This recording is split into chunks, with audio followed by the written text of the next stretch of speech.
If you're a woman over 50 and thinking about selling your house, these are 5 things that someone may not have warned you about, and they can make or break your sale. So before you pack a box, let's watch this video.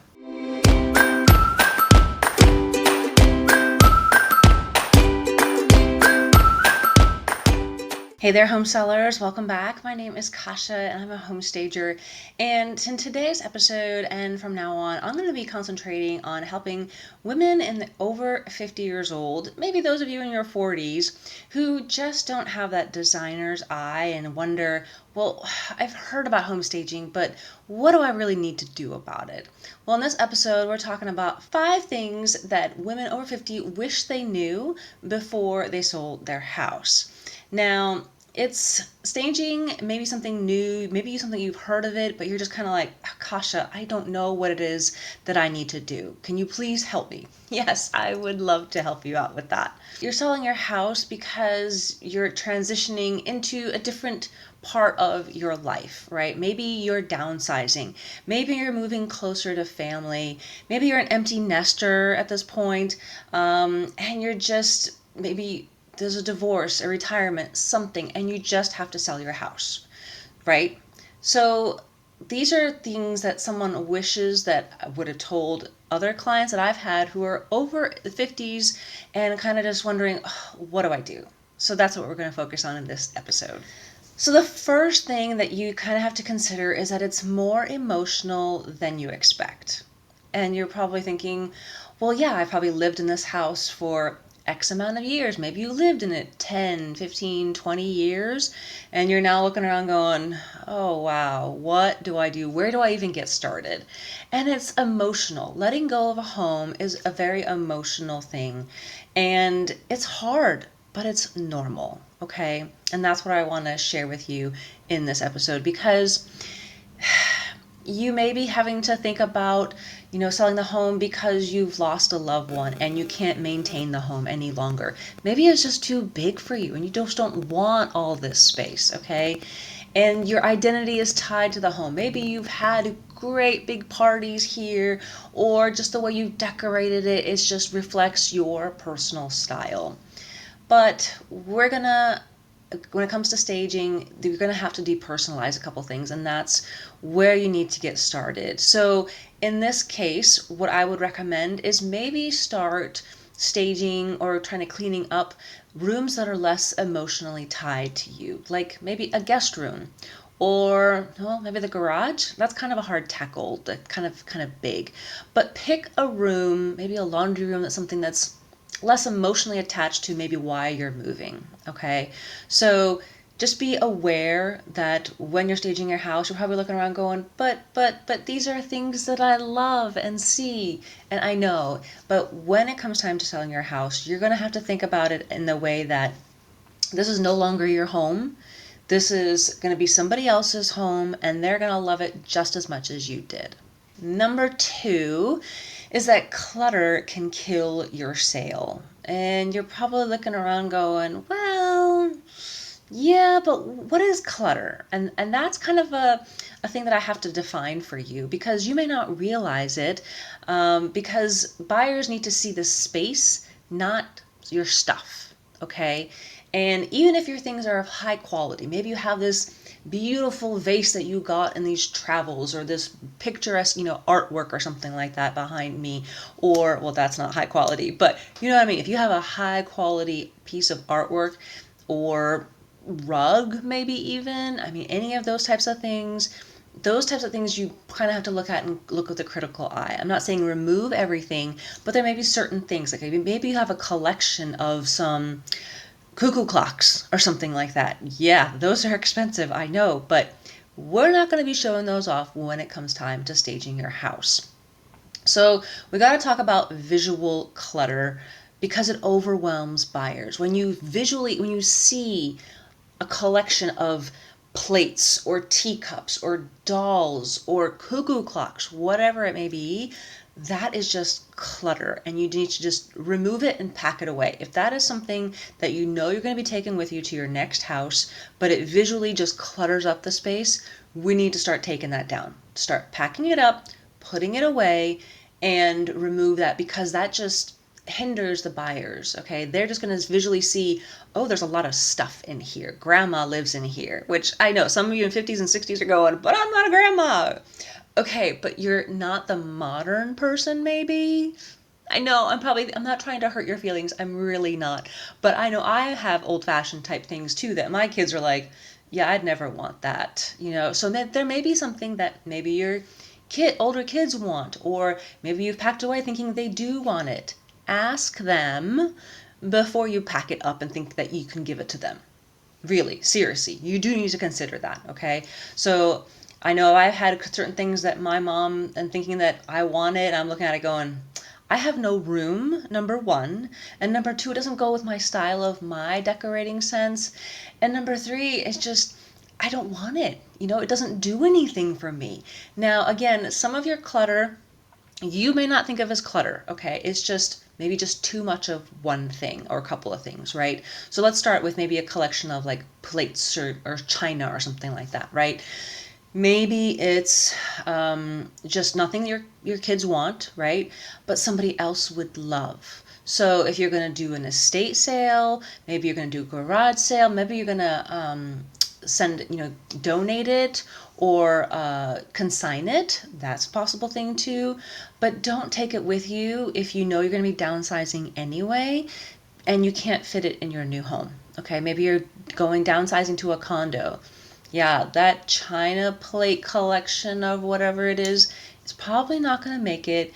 And it's just visually, when you give it away or give it to somebody else, I'm not saying give it away, give it to somebody else that's going to love it, it'll make you feel better. Kind of part of the emotional thing that I just talked about in the first one. It's going to be very emotional, but when we're decluttering, that's what we need to do, okay?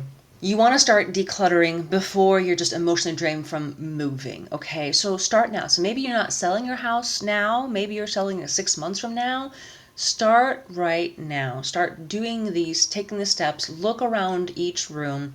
And if you need something to help you get started, I do have a free guide called How to Start Staging Your House Now. And in there, I talk about tips on home improvements, how to influence buyers. I even have some staging tips in there as well. But decluttering is one of those things that you really need to look at and go with a critical eye and go, do I really need that? Have I used that in the past 6 months? Probably not. It's just there collecting dust. Yeah. Number 3, DIY staging does work if you know where to focus. And that's where my guide comes in. So download this free How to Start Staging Your House Now. I do have that free guide, but I also have a free another video where I talk about the 4 most important rooms to stage. Now maybe you're not there yet, but I'm going to put the link in here so that you can take a look at it, watch that video maybe after this one, to help you with the 4 most important rooms to stage, because that's where you want to focus your efforts on, okay? You don't have to hire a designer to get results, okay? You can watch some of my videos. Maybe you just need help with one room, okay? Start with my free guide. That's always a great place to start. But you want to focus on a few key areas. You definitely want to take a look at your curb appeal, okay? You want to look at the entryway. That's where the people are going to be coming in. They're not going to be coming in through the garage like you do, because you maybe park in the garage and then you walk in through the laundry room and then into the kitchen. And then you're like, oh, well, yeah, they don't come that way. They come through the front door, which may need some help. Again, I talk about curb appeal in my videos as well. That's another video you can check out. But that is an important thing. That's what buyers see from the outside. Because again, if you are not taking care of the outside, buyers will think, well, if they can't even just cut the grass out front, what are they not doing on the inside? And again, it's just that presence, that idea that gets lodged in their brain. They're like, okay, well, outside doesn't look so great, so the inside may not look so great either. Okay, that's the perception. We don't want to give them that perception. Okay. So you want to use neutral accessories, remove overly personalized decor. I always tell my clients, start removing all your family photos. Now I know you're probably thinking, oh my God, but that's my lifeline. I want to see pictures of my grandkids or the family or the extended family that you have. That's great for you, but we're talking about the buyers who are coming through your house. They don't want to see that. Now I know I'm going to get some buyers, but I do want to see who lives here. Yeah, that's very rare. It is. So just start taking those overly personal things like that collection of plates or the cuckoo clocks or the whatever collection that you have. Because I know you probably have some. You've probably gotten things from maybe your parents and you've held on to it and you're like, well, I could use this, but yeah, you probably didn't. Yeah, no, I know. So DIY staging does work. You can start on that now. You download my free guide and you can get started. Okay. Number 4, buyers notice when you've stopped noticing. Now, what do I mean by that? Now, when you're looking around your house, you kind of have blinders up because there are things that are out there in the house, like stacks of paper, or maybe some things that you kind of put in the corner. You're like, oh, I'll get to that eventually, and you haven't.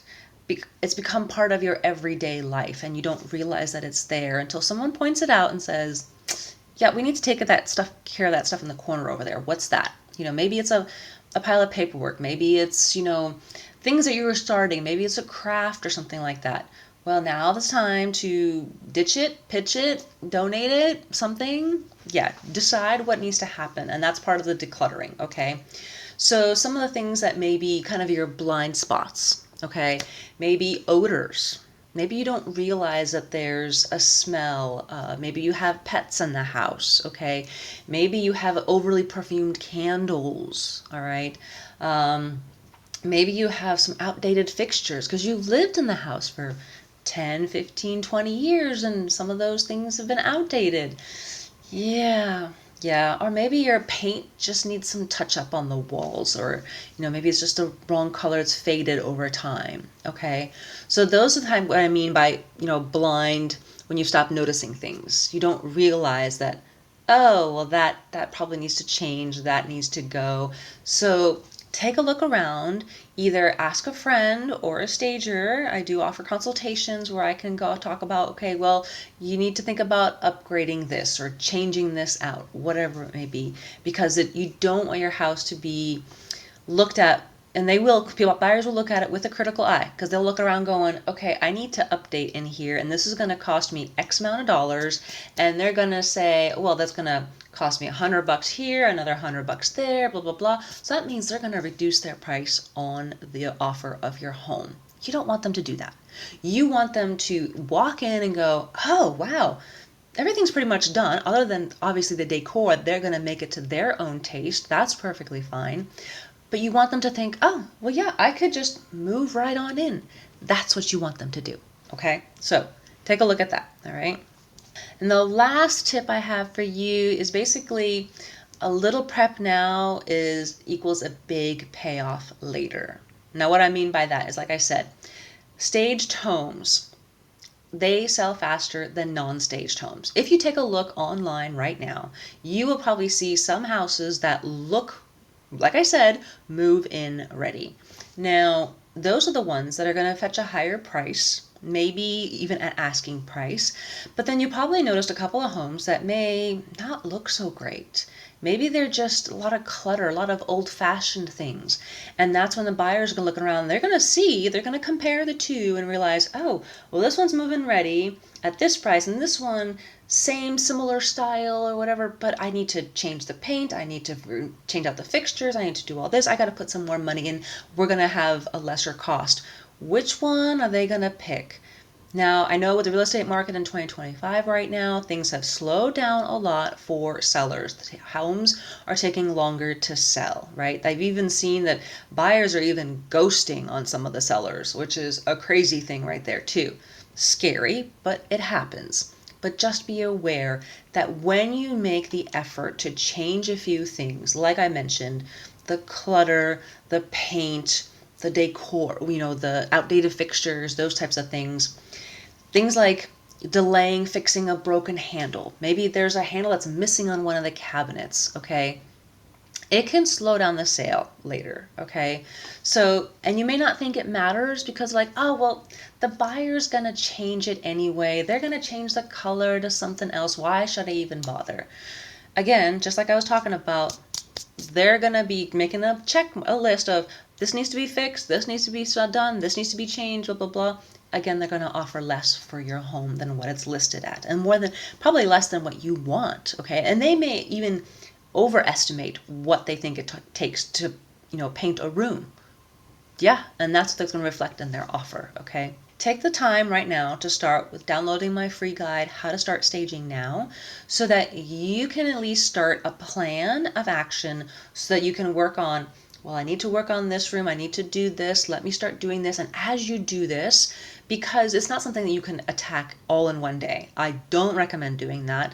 Me as a stager, I will take a day or two, depending on when my clients, when I work with them, that I can maximize and move everything and change things for them. There may be a couple of things we do later, but please don't attack this in one day. You're going to be exhausted, okay? A little bit at a time each day is perfectly fine, especially when you know you're not selling right away, okay? But you can also contact me for, a consultation and go over any priority areas, all right? In the end, there are 5 things that I want to cover with you that I hopefully explained a little bit better on, things that might, put you off, may not realize, oh, I need to think about these things when I'm selling my house. Okay. And we talked about it's more emotional than you think. There is clutter that can kill the sale. DIY staging does work. You just got to focus on the right rooms. Buyers notice when you stop noticing things like outdated fixtures and things. And a little prep now equals a big payoff later. So if that's something you need help with, I would love to help you. Like I said, download my free guide to get started, because it does take time. It's not something that can happen overnight, not like those HGTV shows that show you, oh, well, they got this done in like a day or two. No, please be realistic. Take the time yourself to do what it needs to take to get your house ready to sell. And if you have any questions, please leave a comment below. I'd love to hear from you. If maybe you're kind of wondering, well, should I worry about this? Should I worry about that? I get those all the time, so that is not a problem. But I'd love for you to subscribe to this channel so that you can see more videos that might help you in your endeavor to get your house sold faster. So, all right, I hope you guys have a fantastic week, and we'll talk to you later. Bye.